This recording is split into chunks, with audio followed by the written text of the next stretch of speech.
my daughter's first birthday photo shoot. She wasn't walking then. She could only stand with support. She was not standing by herself then.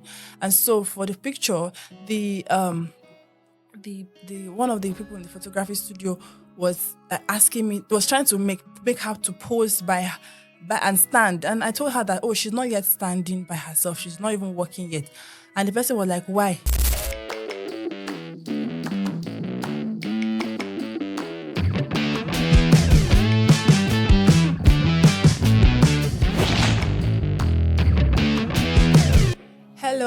Hello. Welcome to this episode of Health Talk. My name is Dr. Emanuela Mike Bamiloye, and today we'll be talking about developmental milestones. This is very interesting because most mothers, if you're a mother, I'm sure you will relate with this.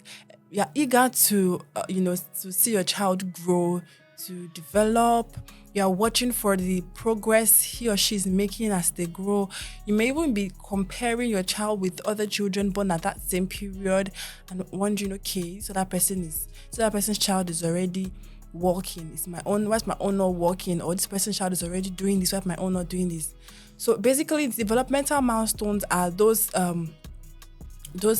things we observe, those things we watch for in the child to monitor their growth and their development. And they are largely categorized into 5. Okay, we have the physical growth, the emotional and social, the cognitive, look at the language development, and their sensory and motor development. So those are the 5 major groups of developmental milestones. So why is this topic very interesting? Because we live in an age and time where, like I said, there's so much comparison, there's pressure from outside and from even many times when mothers put themselves under pressure. And particularly first-time moms, they're always eager to see the child growing and to develop and to achieve certain milestones. And yes, of a truth, there's a time frame set for each milestone. At you're expected at, for example, 6 weeks-ish, the child starts smiling. So it responds in smiles, to smile. Expecting around 3-4 months, the neck is steady, have neck control. Then shortly after, there's sitting with support, sitting without support, standing, crawling, and on and walking. And as a mother, you're already like, oh, my child is not doing this, my child is not doing that. I remember having a conversation with a friend of mine whose child at 1 year, she said she had to buy a walker for the child because the child was not walking by 1. And I had to tell her that it's okay if a child is not walking by 1. There's even a range. It's between 1 year and 18 months. So if after 18 months, this child is not walking and there are other factors we're looking at and they are also absent, then you can start, worrying. But you have nothing to worry about. And the society, like I said, also puts many mothers under pressure.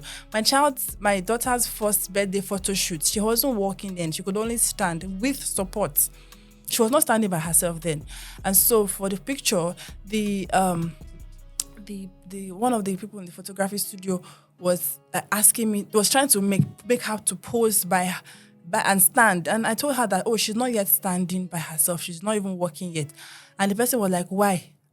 And I'm like, why not? Like, why? How will I answer? Please, how does one answer that question? Please just tell me. How do you answer the question, why is it 1 year old? Like, she was not even 1. It was a photo shoot to her first birthday, right? So she was a few days to 1.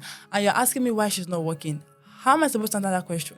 And so this is the question that many people have asked people out there that have made them, fall prey and become burdened and to come under pressure. Why is my child not walking? Why is my child not yet doing this, not yet crawling, not yet doing that? This does not mean that as a mother, if you notice that there's a delay in attaining certain milestones, you now keep quiet and say, okay, because every child is different, I'm not going to say anything. I'm just going to keep quiet. If a child is 2-3 years and it's not working, definitely there's a need for you to, see the doctors, get help and not keep quiet about it. But majorly, this is just to allay your fears. And this is just to help you understand that every child is different. The child that walks by 1, the child that walks by 9 months, the child that walks by 18 months, by 5, they are all running. Nobody say, oh, I'm first position because I started walking by 9 months. So let's not put ourselves under pressure. Let's understand that every child's growth, even among siblings, every child is different. Every child is different. Your child is different. So do not compare your child with another child.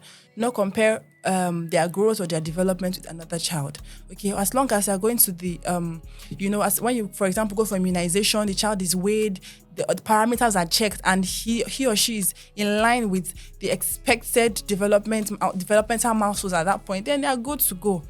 So mothers out there, please allay your fears. Remind yourself that your child is fine. There is no cause for alarm. It is well with us in Jesus' name. So I hope I've been able to encourage someone out there, also to educate someone out there who may, be burdened or confused or sad because of their child's development. Every child is different. However, if you think that there is a need for you to, if that something is obviously off or wrong about this child's development, please and please do see your medical practitioner, your doctor, pediatrician for help. All right, so we've come to the end of this episode. I will see you soon. Till next time.